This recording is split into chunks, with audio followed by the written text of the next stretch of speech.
Regresamos de nuestra pausa musical y comercial y le contamos a quienes se están sumando y a quienes nos vienen acompañando hace un rato que estamos en Vamos, Somos Chilenos junto a Daniel de la Hoz, capitán de navío en retiro y abogado, María Fernanda González, licenciada en Ciencias Jurídicas de la Pontificia Universidad Católica del Paraíso, además de magíster en varias cosas, así que vamos a hacerlo un poco más breve, y que le habla Marcelo González, jefe de oficina regional de la Fundación para el Progreso.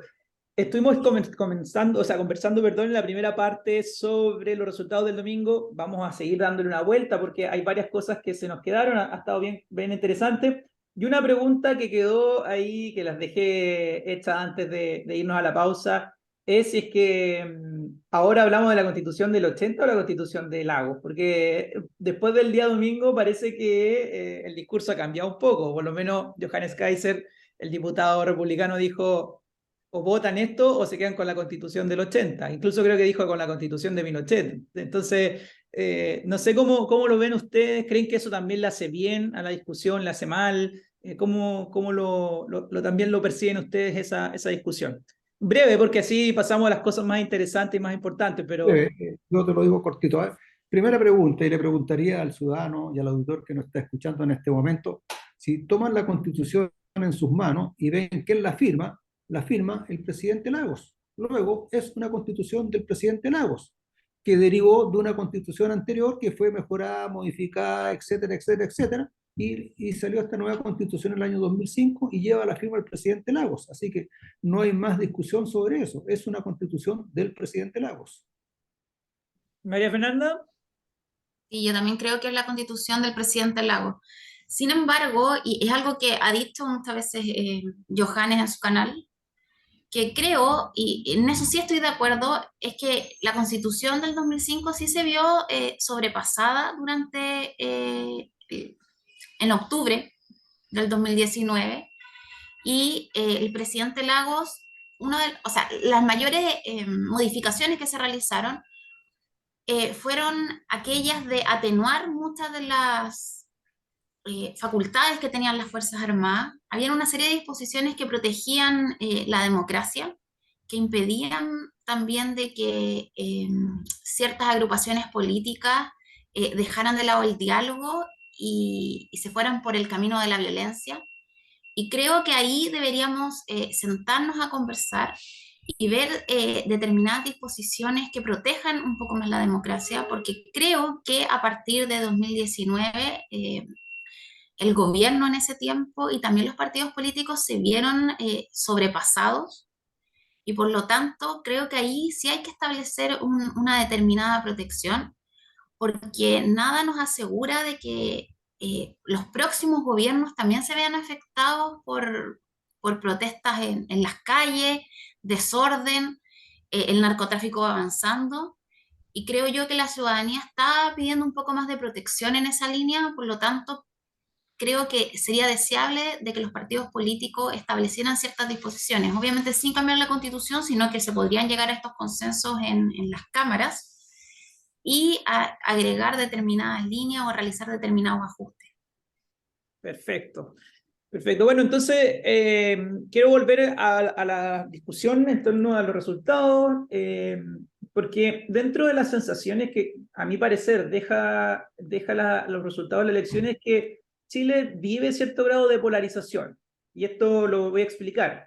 El centro político yo creo que es el gran perdedor de la elección. O sea, centro izquierda, centro derecha, lo que queramos llamar centro, obviamente tuvo malos resultados. La Democracia Cristiana, el PPD, el Partido Radical, que podríamos considerar como los partidos de centro izquierda, no solamente no eligieron a nadie, sino que además las votaciones de sus candidatos fueron muy bajas. Y en el caso de la centro derecha pasa algo parecido. O sea, Evópoli, que probablemente es el partido que representa mejor la centro derecha actualmente, solamente tuvo un elegido, que fue Gloria Hood en Santiago, y que también ni siquiera fue por mérito propio, sino que por regla de paridad. Entonces, quiero saber ahí cómo ven ustedes este asunto. ¿Ven ahí un riesgo en términos? O sea, primero, ¿comparten el diagnóstico en torno a esta lógica de polarización, de pérdida del centro político? ¿Ven un riesgo ahí también? ¿Y cómo creen que también esto se va a ir desarrollando? Porque lo que uno ha ido viendo es que, en cierta forma, la UDI con la Pepa Hoffman ha señalado que en realidad la UDI no es muy distinto a republicanos, por ejemplo, por tanto, a ella parece que ha decidido que su proyecto es adentrarse o acercarse más a republicanos, pero hay un espacio ahí de centro político que queda. No sé cómo lo ven. Primero, Daniel. Sí, mira, de hecho, tal como tú dices, la Pepa, la Josefa, ¿verdad? Que es de UDI, está más cerca del republicano. Y también pasa con el Partido de Renovación Nacional, ¿no es cierto? Uno escucha a Camila Flores, la diputada, y es una republicana, a pesar de que es de Renovación Nacional. Ahora, respecto de los centros, yo creo que en política siempre se han ido conformando dos núcleos importantes, que en este caso va a ser la derecha y por el otro lado va a ser la izquierda. Esas van a ser las dos grandes fuerzas que se van a confrontar de aquí para adelante en todo lo que es la contienda política. Vemos que en Estados Unidos tenemos dos grandes grupos, los demócratas y los republicanos. Qué sé yo, en Inglaterra, países civilizados, ¿no es cierto? También tenemos dos grandes grupos, ¿no es cierto? Los laboristas y los conservadores. Y así vamos numerando en cada país. Siempre se van conformando fuerzas políticas que son importantes. Y en el caso nuestro yo creo que es la derecha. Y aquí yo me caigo a la pregunta que tú hiciste si hay una ultraderecha. Ultraderecha no hay, porque ultraderecha significaría ausencia del Estado, ¿ya? Anarquía. No, lo que persigue la derecha y lo que persigue el Partido Republicano, y Kat también lo hizo muy presente en su campaña para presidente, que él lo que quiere es un Estado más pequeño y más eficiente, de tal manera de que se le dé más oportunidades al individuo, ¿no? Preocupémonos más del individuo y tengamos un Estado para suplir aquellas cosas que el individuo como persona no puede hacer. Por eso necesitamos un Estado más pequeño, más eficiente, donde los recursos mayoritariamente se vayan a cubrir las necesidades de la gente. No como lo quiere la izquierda. La izquierda lo que quiere es más Estado y más Estado y más Estado. Y ustedes se han dado cuenta que en realidad con ese más Estado y ese gasto tremendo, no va a la gente, no llega a la gente y no llega a los consultorios, no llega a los hospitales, no llega a la educación, no llega a ninguna parte. Entonces esas son las dos grandes fuerzas que van. Hablemos de derecha y hablemos de izquierda.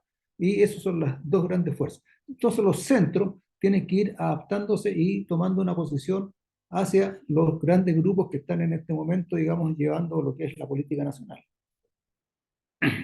María Fernanda, ¿tu opinión respecto al tema? Y yo estoy de acuerdo contigo en que había un vaciamiento de poder en el centro, tanto en la centro izquierda, y creo yo que un cierto sector también de la centro derecha se ha ido desdibujando. Y en teoría de voto eso se entiende porque en general las personas tienden a votar por coaliciones políticas que estén más delineadas. Y creo que hubo un sentir ciudadano en cuanto al desorden, a los cambios tan radicales, que sintió de que este centro lo que hacía era un poco seguir la música de lo que hoy es el gobierno.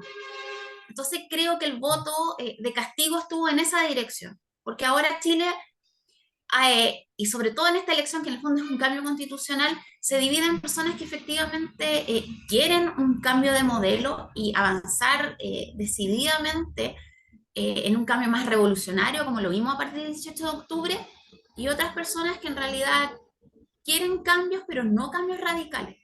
Y por lo tanto vieron la opción en el Partido Republicano de ser un partido que les ofreció que no iban a tener estos cambios radicales y además sintonizó mucho con la gente con la idea de seguridad. E incluso diría yo que acá muchas veces los mismos medios de comunicación eh, lo dibujaron como una persona casi muy o cerca de Pinochet, y eso efectivamente a cierto electorado le da la idea de orden. Y creo yo que los sectores medios y bajos, que son aquellos que votaron por Kast, están muy afectados por el tema de la delincuencia, el narcotráfico. Y eso está siendo la principal preocupación. Por lo tanto, si uno ve y observa la historia de Chile, cada 40 años efectivamente se cae la democracia, pero también hay una idea de esto, y creo que está más en el inconsciente del ciudadano de lo que efectivamente nosotros antes pensábamos, que siempre llega el peso de la noche. Y estas últimas veces el peso de la noche ha venido de la mano de las Fuerzas Armadas. Sin embargo, ahora el peso de la noche o lo que quiere el ciudadano está manifestando en las urnas este orden, y está tratando de buscar aquellas figuras democráticas que efectivamente le están garantizando o le están ofreciendo que efectivamente van a tener un orden. ¿Y en qué esto se ha manifestado? En que si bien el gobierno está diciendo de que van a seguir y van a avanzar sin transar, efectivamente este gran apoyo ciudadano está haciendo de que las grandes reformas del gobierno se caigan y que no puedan avanzar. Por lo tanto, creo que la ciudadanía, además de no querer este cambio radical en modelo, sí está sintiendo de que su vida y las cosas que antes podía hacer no las pueden hacer. Hay un debilitamiento, en el fondo, de la libertad familiar y se están viendo tan afectados por eso que quisieron confiar el voto en una figura más de orden. Y por lo tanto creo yo que lo problemático para el sistema político de este diagnóstico es que si bien se avanzó mucho hacia la derecha, mientras se mantenga Boric en el poder y si el Partido Republicano sigue en la misma línea, va a ser bastante difícil que exista una cierta modificación en el voto y por lo tanto la centro derecha, y creo que Pepa Hoffman lo ha leído en ese sentido, va a comenzar a arrastrar todo este centro que efectivamente se veía un poco aplastado por las ideas de gobierno y avanzar un poco más hacia la derecha porque efectivamente lo que la gente está pidiendo es orden. Sí, yo Daniel, apoyo lo que dice, sí, sí, sí. apoyo lo que dice María Fernanda, porque cuento, yo me baso en lo que dice la gente, ¿no es cierto? Como todo el mundo escuchar a la gente. En la feria es donde tenemos la mejor expresión del pueblo. ¿Ah? Y una de mis caseras me decía, ya sabes, si yo lo único que quiero es seguridad, yo quiero, digamos, mano dura, yo quiero mano dura. Y mano dura no en el sentido de que uno se extralimite en sus facultades, sino cumplamos con la ley, que se cumpla la ley, que se cumpla el derecho y las personas podamos vivir tranquilas. Eso es lo que yo quiero. Quiero trabajar con tranquilidad, quiero trabajar con seguridad. Y lo dice la gente, digamos, que es trabajadora y trabajadora dura, la persona que se levantan a las 5 o 6 de la mañana a cargar sus productos para llevarlos a la feria, después tienen que hacer. Entonces, por eso yo concuerdo mucho con lo que dice María Fernández. La gente va por eso, así que yo creo que el Partido Republicano lo está haciendo muy bien, ha logrado hacer una muy buena campaña basado en lo que la gente necesita, seguridad. Daniel, en ese sentido, hemos hablado mucho de los ganadores, principalmente republicanos, y bueno, abordamos un poco estos perdedores que es el centro, pero ¿cómo queda el gobierno? Porque parece ser también una disyuntiva bastante interesante, o sea, gana su ala más radical, y en cierta forma también lo estamos viendo hoy en términos de discurso. Si revisa el diario El Siglo, que al final es un portavoz del Partido Comunista, incluso han hablado de que Carolina Tobá, que es del PPD, que el PPD le fue horrible, digamos, en las elecciones, debería renunciar o deberían sacarla. Entonces, ¿cómo ves tú también? Porque claro, la lista más radical del gobierno gana, pero en términos de sensación generalizada, obviamente es contraria, o sea, gana la oposición que está más alejada del gobierno. Entonces, ¿cómo ves tú también esto? ¿Cómo crees que el gobierno va a reaccionar? Sobre todo porque además, si uno revisa esta semana la agenda o el tono, bueno, hay muy poca autocrítica del Frente Amplio, pero además uno revisa y ahí las cosas siguen igual, o sea, se presentó la ley del salario mínimo que fue aprobada, se presentó esta ley corta de ISAPRE, que la idea no es como profundizar en estos temas, pero sí verlo desde el punto de vista de la estrategia que el gobierno tiene que seguir, a tu parecer.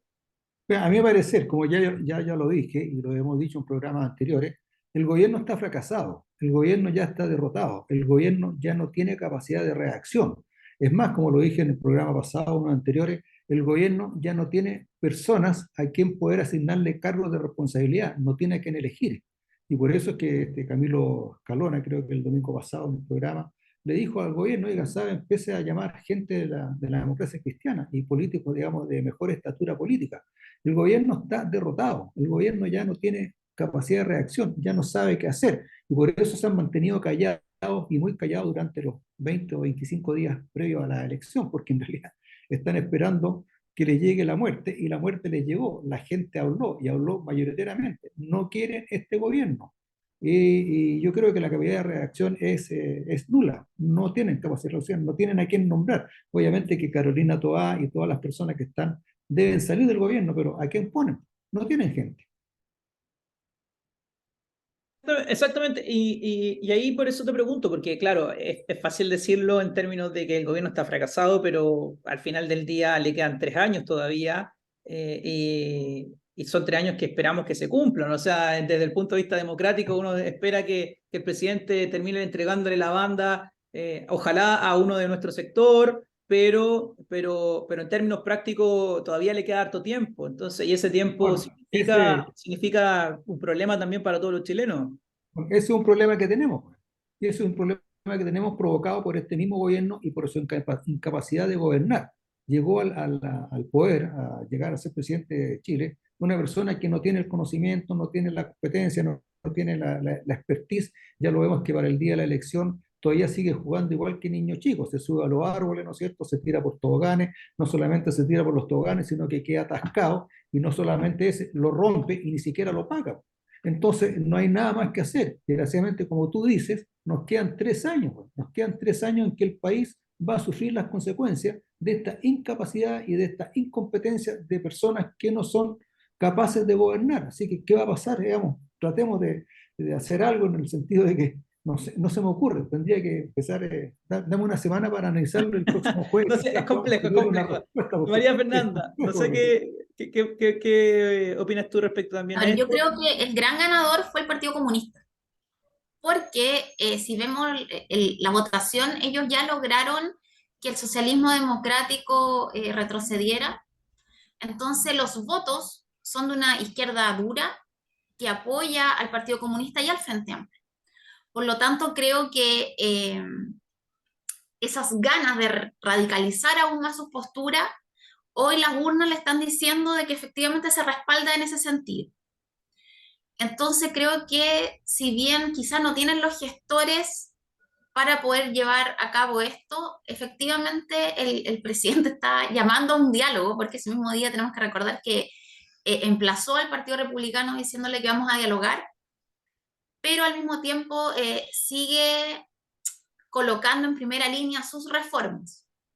Si bien ahora saben que efectivamente el Partido Republicano no va a ceder tanto en sus posturas en frente a lo que ellos le proponen, entonces el diálogo se va a hacer más difícil, pero ellos no están saliendo de su trinchera. Es decir, si avanzan en algo va a ser en el sentido de las reformas que ellos quieren llevar adelante y nos dan esta idea de que efectivamente sí vamos a conversar y ahora tienen un electorado que le están diciendo sí, queremos virar hacia la izquierda. Entonces creo que efectivamente ellos no van a cambiar su programa de gobierno y más allá, creo yo, de que el presidente podremos decir miles de cosas, quizá en cierta medida entendemos que la gestión es un desastre, pero su idea es avanzar nuestras ideas a cualquier costo. Y más aún el Partido Comunista cree que va o siente que va a ganar si se aprueba la nueva constitución, porque ya ha dicho Tellier que la idea es que sea una constitución habilitante, es decir, sacar determinadas amarras que tiene nuestra constitución actual y avanzar en esa línea. Por lo tanto, mi idea de lo que va a hacer el gobierno en estos 3 años es intentar que la población no esté tan descontenta, pero al mismo tiempo avanzar en lo que pueda avanzar e intentar de que efectivamente una nueva constitución vea la luz. Y esas serían, creo yo, las dos ganancias que ve el Partido Comunista, que finalmente se establece como la cabeza principal de este gobierno, dejando de lado el socialismo democrático. Me gustaría, a María Fernanda, para aclarar a la gente que nos está escuchando, ¿a qué amarras te refieres tú que tiene nuestra Constitución en que el Partido Comunista no puede alcanzar sus fines? A ver, creo, por ejemplo, que la soberanía el artículo 5 habla de la soberanía propiamente tal, y eso sí es una limitación importante, ya que el Partido Comunista es internacionalista. Ellos desean, en el fondo, tener un solo continente, y aunque no se esté respetando tanto como quisiéramos, y se ha tratado de doblegar un poco por el Estado esta idea de soberanía, si llega otro gobierno al poder que efectivamente lo quiera hacer una norma vigente, como lo que está sucediendo, por ejemplo, con el problema de la inmigración, tiene esta norma que está por sobre las leyes y por lo tanto, si tiene la voluntad, puede ser capaz de ordenar el problema migratorio que tenemos y que efectivamente va a tener una legitimidad democrática porque la gente está cansada del desorden migratorio. Por ejemplo, eso creo yo que es una norma vital y que efectivamente está totalmente eliminada de la discusión actual. Otra cosa es el mismo Estado Social de Derecho, porque si bien es cierto nuestra Constitución no establece expresamente el principio de subsidiariedad, y también ha sido que algo que con los cambios y con la concertación también se ha tratado un poco de amoldar y avanzar en un Estado más solidario, efectivamente hay ciertas limitaciones al avance del Estado, como que el Estado no puede ser una empresa eh, ni pueda colocarse como un actor principal y se respeta la libertad o el emprendimiento de las personas. Entonces, esas son, hay algunas más, pero son ciertas directrices que efectivamente, aunque el Partido Comunista llegue al poder, no puede desarmar este sistema y no podemos terminar en un país totalmente socialista. Si bien yo, en mi opinión, Bueno, estos años hemos ido avanzando en esa línea, existen estos límites que no permiten de que el Partido Comunista finalmente se tome el poder y haga todo a su pinta. exactamente, por eso es que esta constitución es una de las protecciones para no llegar a estos gobiernos totalitarios en que finalmente tengan el poder absoluto sobre la población. Por eso es que yo creo que el artículo 5 está muy bien. Y qué bueno que lo nombraste, porque eso me conecta, digamos, con el primer borde, o el primer la limitación, ¿no es cierto?, que tienen ellos, que quizás lo podemos conversar en otro programa, porque el primer borde dice asegurar el que Chile es una república democrática. Ya es nuestra constitución en el artículo 4 dice que Chile es una república democrática, ¿cierto? Pero lo que me preocupa es lo que dice a continuación, cuyo poder debe radicar en el Estado, que es precisamente lo que estás diciendo tú. ¿Ah? No, el poder tiene que radicar en la población, ¿ah? En la gente. Por eso es que el artículo 5 está bien, que el poder es nuestro, es de la población, es del pueblo, que somos nosotros los que creamos este Estado y le damos cierto poder para, con un límite, ¿no es cierto?, que está claramente establecido en el artículo 6 y 7, hasta aquí nomás. Pero el poder siempre tiene que estar en la población, en el pueblo, no en el Estado como lo dice aquí el primer borde. Así que yo no estoy de acuerdo con que el poder debe estar en el Estado. No es así, el poder debe estar en la población, en el pueblo, a través de los plebiscitos y de las elecciones que periódicamente se realizan. Bueno, Incluso yo hablaré del término nación. estamos en el tiempo, lamentablemente está súper interesante la conversación y probablemente esto de los bordes lo vamos a seguir discutiendo, o sea, el proceso recién está partiendo en términos de discusión, que vamos a tener el consejo, así que vamos a estar conversando sobre esto y sobre otras cosas en los próximos programas. Así que bueno, le agradecemos nuevamente, Daniel, de haber tenido otro programa junto a ti, también María Fernanda por habernos acompañado en esta oportunidad. Nos vemos el próximo jueves y invitamos a la gente también a escucharnos el próximo jueves, escuchar el programa todos los días, Vamos Somos Chilenos, y además, si es que no se lo perdieron, revisar nuestras redes sociales, revisar la página web de portalesfm.cl y YouTube. Así que ahí los esperamos, que estén muy bien. Daniel, María Listo, Fernanda. muy bien, y nos vemos el próximo jueves y junto a María Fernanda a ver si podemos ir analizando uno por uno, digamos, los bordes que están propuestos para esta nueva constitución. Ahí vamos a Sería ir súper conversando. interesante para mí, así que si me invitan, feliz de analizar y seguir discutiendo con ustedes. Yo creo que sí. Ahí nos vemos. Ya, Listo, nos tenemos que y nos ir. vemos. Chao, Ya, chao. chao, chao.